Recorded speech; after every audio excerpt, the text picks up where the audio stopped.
جب حکم آتا ہے فاصدع بما تؤمر، اے نبی اب ڈنکے کی چوٹ کہی ہے۔ شروع میں 3 سال جو ہے حضور نے جس کو کہتے ہیں پی کال، پرسن ٹو پرسن، انفرادی رابطے کے ذریعے سے جو ہے وہ دعوت کو پھیلایا تھا۔ اب آپ کے پاس حکم آ گیا فاصدع بما تؤمر، اے نبی بس اب یہ جو لو پروفائل میں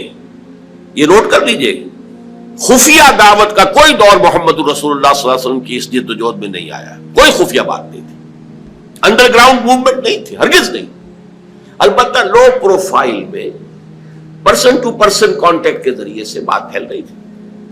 لیکن اب حکم آ گیا فاصدع بما تؤمر، اے محمد اب ڈنکے کی چوٹ کہو جس چیز کا کہ تمہیں حکم ہوا ہے۔ پھر آپ کوہ صفا پر چڑھے۔ اب کوہ صفا جو رہ گیا ہے بیچارہ، وہ تو اس کا ایک سمبل ہے، علامت ہے جو باقی رہ گئی ہے۔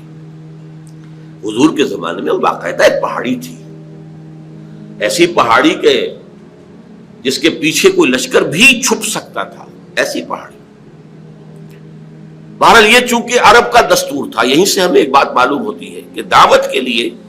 جو بھی آپ کے زمانے میں مروجہ ہو طریقے، ان سب کو اختیار کرنا۔ ہاں اگر کوئی شرافت کے یا حیا کے منافی کوئی شے ہے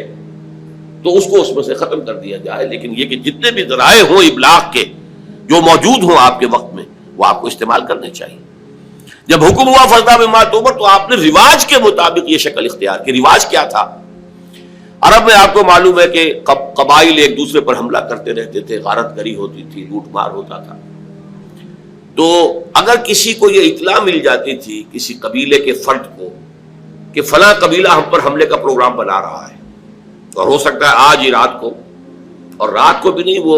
جس سے آپ کہتے ہیں small hours of the morning, اس میں وہ آ کر حملہ کیا کرتے تھے 2 3 4 بجے، جبکہ نیند کا انتہائی غلبہ ہوتا ہے لوگوں پر، وہ سوئے ہوئے پر آ کر اچانک ٹوٹ پڑنا، قتل بھی کرنا اور لوٹ مار کر کے بھاگ جانا، یہ ان کا ایک عام رواج تھا۔ تو جس کسی کو اطلاع مل جاتی تھی کہ قبیلہ جو ہے اس طور سے حملہ آور ہوا چاہتا ہے، وہ کسی بلند مقام پر چڑھ جاتا تھا، کپڑے اتار دیتا تھا، مادر ذات برہنہ ہو جاتا، نعرہ لگاتا تھا وا صباحا، ہائے وہ صبح جو آیا چاہتی ہے، جس میں غارت گری ہوگی، جس میں لوٹ مار ہوگی، جس میں کشت و خون ہوگا، وا صباحا، وہ صبح، ہائے وہ صبح جو آیا چاہتی ہے۔ اب دیکھیے دونوں چیزیں اس نے جمع کر لی، آڈیو ویژول، اس لیے کہ جہاں تک تو اس کی آواز جا رہی وا صباحا، وہاں تک تو لوگوں نے اس کی آواز کو سن لیا، وہ لپکے دوڑے، کوئی بڑی خبر ہے، کوئی حملہ ہوا چاہتا ہے، کوئی بڑی تباہی آنے والی ہے، یہ شخص اس کی خبر دینا چاہتا ہے، تو دوڑو، لپکو، سنو اس کی بات۔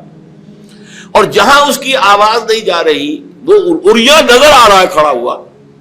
اسی لیے اسے نذیر عریاں کہتے تھے، خبردار کرنے والا، وارن کرنے والا، جو بالکل ننگا ہو گیا، نذیر عریاں۔ حضور نے اس میں صرف یہ کمی کی کہ ظاہر بات ہے کہ یہ حیا کے خلاف تھی، بات فطرت کے منافی تھی،